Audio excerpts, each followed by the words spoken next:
Hi there, it's me again, your Lavanya. We are continuing our discussion on Thiruvarutpayan, verse number 29.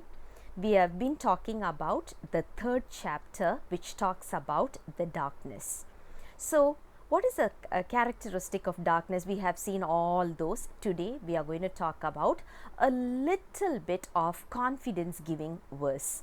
Because as a soul, we always get into this question.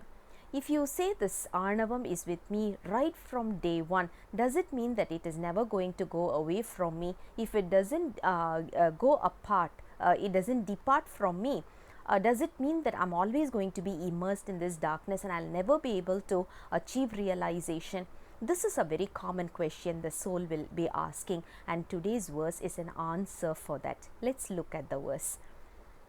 Ondru Miginum ஒளி கவராதேல் உள்ளம் என்றும் அகலாது இருள்.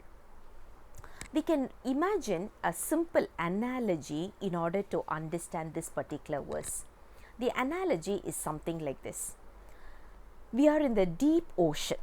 Yeah, like for example, like Pacific Ocean and all these, because if you look at it, there are some deep oceans where the sun's rays cannot penetrate, right? So we were in that particular deep ocean where the sun's rays was not able to penetrate, and that state is what we call it as Kevala nilai, which is where the soul was originally, totally encapsulated by this darkness, and we never knew that there was something called as light.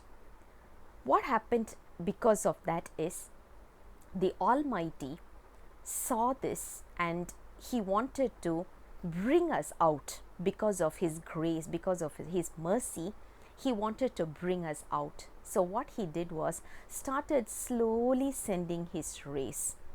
Normal sun's rays cannot penetrate the deep ocean, but the rays from Shiva can surely go into the water.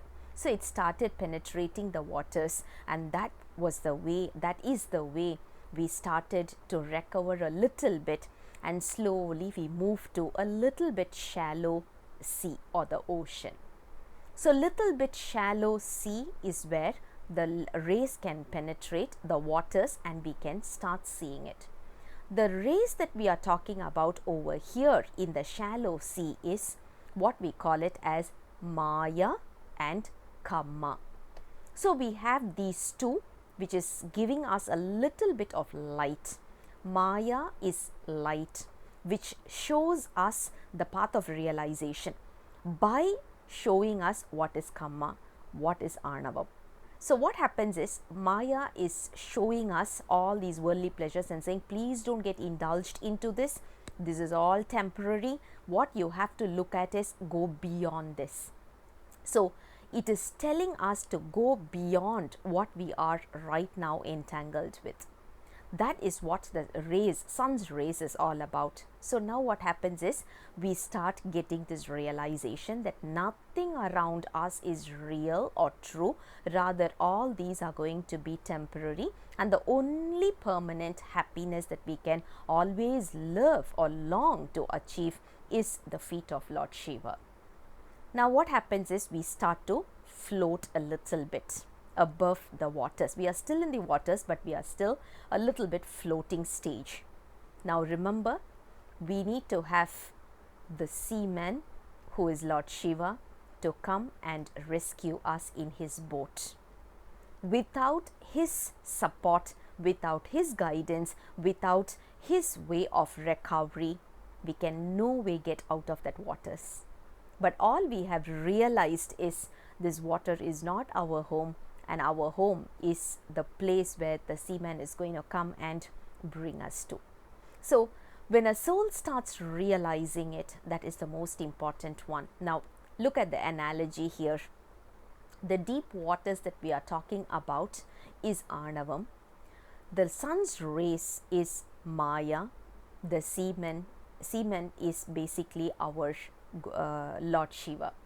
So the seaman has to come in and bring us out of this ocean, bring us out of this vicious cycle of birth and death, and show us the happiness, the permanent happiness, to sustain and to make sure that we are not getting into this entanglement once again.